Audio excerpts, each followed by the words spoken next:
ఈ చిన్న గ్రామంలో పచ్చని పొలాల మధ్య చిన్న చిన్న ఇళ్లతో ఉన్న ఒక అందమైన గ్రామం ఉండేది. ఈ గ్రామంలో రామయ్య అనే వృద్ధుడుండేవాడు. వయసు పెరిగిపోయినా అతని మనసు మాత్రం ఇంకా లోభంతో నిండిపోయి ఉండేది. రామయ్య చాలా పిసినారి. తన దగ్గర ఎంత ఉన్నా ఇంకా కావాలి ఇంకా కావాలి అని ఎప్పుడూ ఆశపడుతూనే ఉండేవాడు. ఎవరైనా సహాయం అడిగితే ఇవ్వడం అతనికి అస్సలు ఇష్టముండదు. తన దగ్గర ఉన్నదాన్ని కూడా దాచిపెట్టుకునేవాడు. ఒకరోజు రాత్రి అర్ధరాత్రి సమయం. గ్రామం మొత్తం నిద్రలో ఉంది. చుట్టూ చిమ్మ చీకటి. కాని పిసినారి రామయ్యకు మాత్రం నిద్ర రావడం లేదు.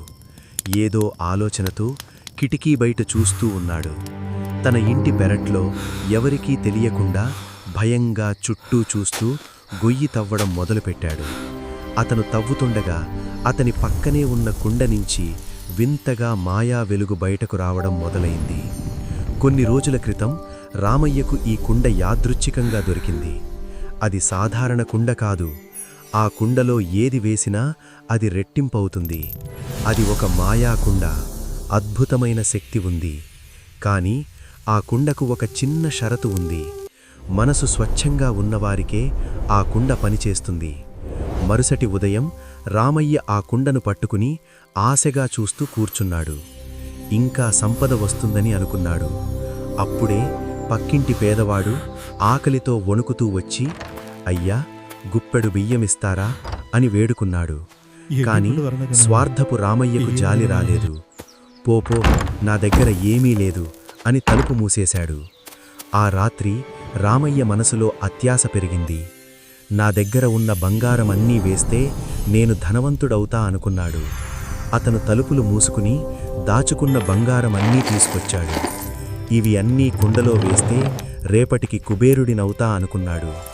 రామయ్య తన దగ్గర ఉన్న బంగారు నాణేలన్నీ ఒక్కొక్కటిగా మాయాకుండలో పోశాడు. కుండ ఒక్కసారిగా భారీగా మెరుస్తూ వెలిగింది. రామయ్య కళ్ళల్లో ఆశ పెరిగింది. ఇప్పుడే బంగారం వస్తుందని అనుకున్నాడు. కాని బంగారం రావాల్సింది పోయి ఝుమ్ ఝుమ్ అంటూ కోపంగా ఉన్న తేనెటీగలు కుండలో నుంచి బయటకు వచ్చాయి.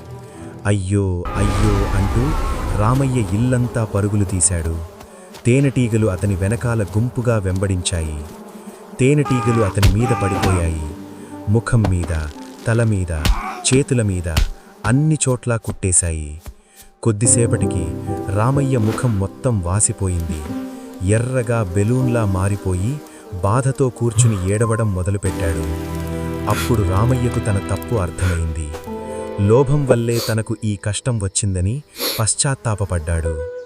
చూశారుగా పిల్లలు, ఇతరులకు సహాయం చెయ్యని స్వార్థం మనకు లేనిపోని కష్టాలను తీసుకొస్తుంది.